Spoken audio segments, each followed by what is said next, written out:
I'm Omar Bourne. Today I'm talking about positive thinking and how it affects our lives. I sat down with Dr. Jeff Gardere, a well renowned psychologist, who explained to us the impact positive thinking has on our physical, spiritual, and mental well beings.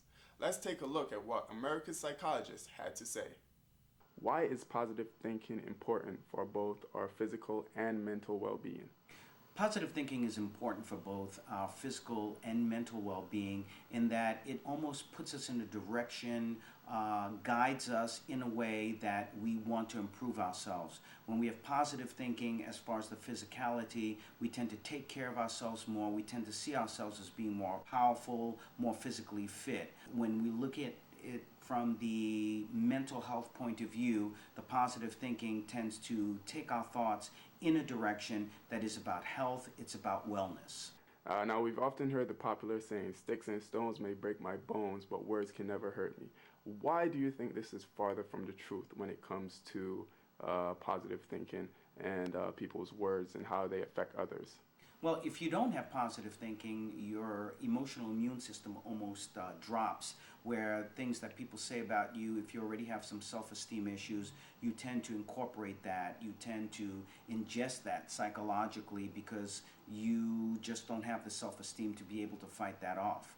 But when you do have the positive thinking, you realize that that person who's saying those things about you, they have the issue, not you. You are much more fit emotionally to be able to ward off that kind of bad behavior, bad words, bad stress. Now, what are some tips that you can give to anyone who think or may need to improve their thinking?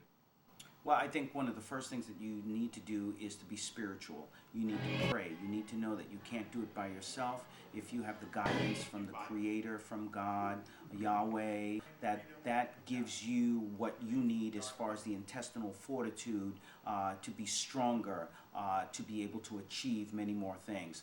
The second thing that you can do is to write down a lot of the issues, negative and positive, that you tend to have, and on that piece of paper, look at them, be able to encapsulate what it's about, and then come up with solutions. And I also very much believe in time management, being able to write things down in a way where you can better organize yourself. If you can better organize yourself, then you'll have a much more positive and orderly life.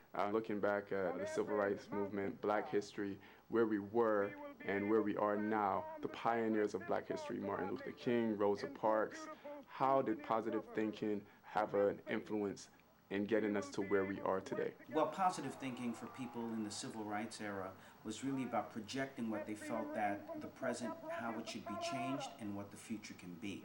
That was their positive thinking. To be able to ward off what we talked about earlier, the sticks and stones rather may break my bones. Being able to dig within themselves to, again, have that intestinal fortitude to deal with the challenges of the day, with civil rights violations and so on, to deal with the effects of slavery. So more than anything else, I think what those pioneers of the civil rights era did was to prove to everyone through their own positive thinking that they were better and that we all could be better, Black, white, and others. I'd like to thank Dr. Gardere for stopping by to talk to us today and share some important tips on positive thinking. That's the latest from here. I'm Omar Bourne.